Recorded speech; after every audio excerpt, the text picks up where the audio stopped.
नमस्कार। ओम आराधना चैनल में आपका हार्दिक स्वागत है।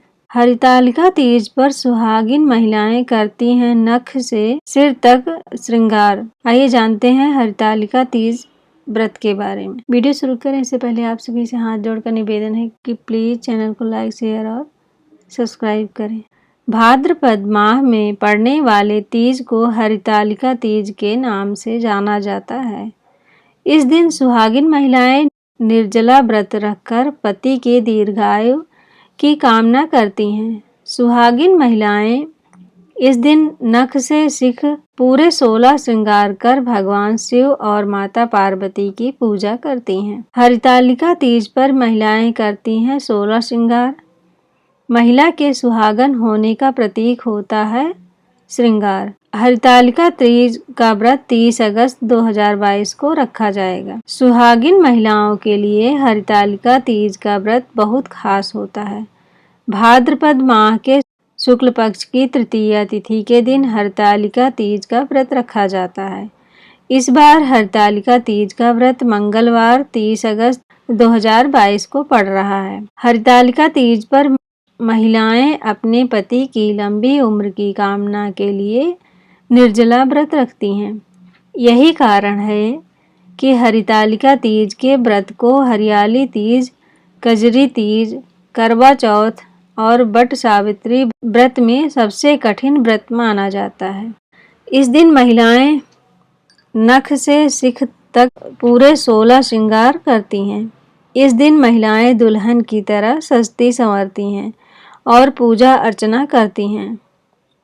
महिलाएं घर या फिर मंदिर जाकर भगवान शिव और माता पार्वती की पूजा करती हैं और व्रत कथा सुनती हैं। अब जानते हैं हरितालिका तीज पर क्या है नख से सिख तक के श्रृंगार का महत्व। धार्मिक मान्यता के अनुसार हरितालिका तीज का व्रत सुहागिन महिलाएं अपने सुहाग की लंबी उम्र के लिए और खुशहाल दाम्पत्य जीवन के लिए करती हैं। श्रृंगार को सुहागिन महिलाओं के सुहागन होने का प्रतीक माना जाता है। यही कारण है कि इस खास पर्व पर महिलाएं संपूर्ण श्रृंगार करती हैं, अर्थात नख से सिख तक श्रृंगार करती हैं। क्या होता है नख से सिख तक का श्रृंगार? हरितालिका तीज व्रत के समय महिलाएं नख अर्थात पैर के नाखून से लेकर सिख अर्थात बालों में लगाने वाली चूड़ामणि और टीका तक श्रृंगार करती हैं। इस दिन महिलाएं अपने नख को आलता या नेल पॉलिश आदि से रंगती हैं। हाथों और पैरों में मेहंदी लगाती हैं, रंग बिरंगी चूड़ियां पहनती हैं, नए कपड़े पहनती हैं और बिंदी लगाती हैं। इस दिन महिलाएं झुमके, हार, पायल जैसे आभूषण भी पहनती हैं। तीज पर हरे रंग का क्यों होता है इतना महत्व? हरियाली तीज से लेकर हरितालिका तीज सभी त्योहारों में हरे रंग का खास महत्व होता है, क्योंकि हरा रंग शुभ का प्रतीक है। तीज का पावन व्रत सावन और भादो जैसे माह में पड़ता है। इस दौरान वर्षा ऋतु होती है, चारों तरफ हरियाली ही हरियाली होती है। शास्त्रों के अनुसार हरा रंग भगवान शिव को बेहद ही प्रिय है। हरितालिका तीज व्रत के दिन भगवान शिव और माता पार्वती की आराधना की जाती है। इसलिए भगवान को प्रसन्न करने के लिए महिलाएं अपने श्रृंगार में अधिकांश हरे रंग को महत्व देती हैं। अब सुनते हैं हरितालिका तीज व्रत कथा। इस व्रत में कथा पढ़ने या सुनने से अखंड सौभाग्य का वरदान मिलता है। माता पार्वती ने किया था कठोर तप। भगवान शिव माता पार्वती को पुनर्जन्म का स्मरण कराते हुए कहते हैं, हे पार्वती, तुमने मुझे पति के रूप में पाने के लिए हिमालय पर जल का त्याग कर सभी ऋतु का कष्ट सहकर बहुत कठिन तपस्या किया था।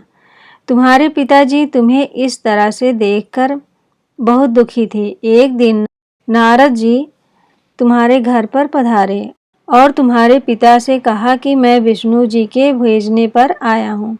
विष्णु जी आपकी कन्या की तपस्या से प्रसन्न हैं और वह उनके साथ विवाह करना चाहते हैं। नारद मुनि की बात सुनकर माता पार्वती के पिता पर्वतराज हिमालय अत्यंत प्रसन्न हुए और उन्होंने नारद जी का प्रस्ताव स्वीकार कर लिया। यानी वह अपनी पुत्री पार्वती का विवाह भगवान विष्णु के साथ करने के लिए तैयार हो गए। यह बात सुनकर नारद मुनि ने भगवान विष्णु के पास जाकर कहा। तब भगवान शिव माता पार्वती से कहते हैं, जब तुम्हारे पिता ने यह खबर तुम्हें सुनाई तो तुम्हें बहुत दुख हुआ, क्योंकि तुम मन ही मन मुझे अपना परमेश्वर पति मान चुकी थी। तब तुमने अपने मन की पीड़ा अपनी एक सखी से कही। उस सखी ने तुम्हें एक घनघोर जंगल में रहने का सुझाव दिया। तुम उस जंगल में चली गई और उस जगह तुमने मुझे पाने के लिए कठोर तपस्या करना शुरू कर दिया। जब तुम्हारे पिता को तुम्हारे जाने की बात पता चली तो वह बहुत दुखी हुए और तुम्हारी चिंता करने लगे। वह सोचने लगे, इस बीच यदि भगवान विष्णु बारात लेकर हमारे दरवाजे आएंगे तो मैं क्या करूँगा।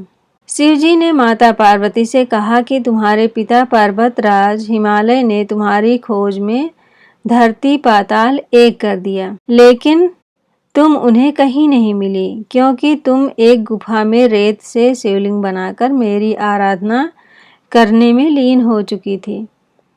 तुम्हारी इस कठोर तपस्या से मैं बहुत प्रसन्न हुआ और तुम्हारी मनोकामना पूरा करने के लिए तुम्हें दर्शन दिया। इस बीच तुम्हारे पिता भी तुम्हें ढूंढते हुए उस गुफा में पहुंच गए।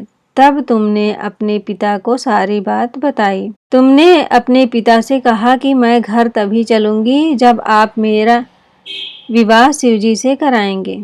तब शिवजी ने माता पार्वती से कहा, तुम्हारी यह बात सुनकर तुम्हारे पिता मान गए और तुम्हारा विवाह मेरे साथ करने के लिए तैयार हो गए। शिवजी ने कहा, हे पार्वती, तुमने जो कठोर तप किया है उसी के फलस्वरूप तुम्हारा विवाह मेरे साथ हुआ है।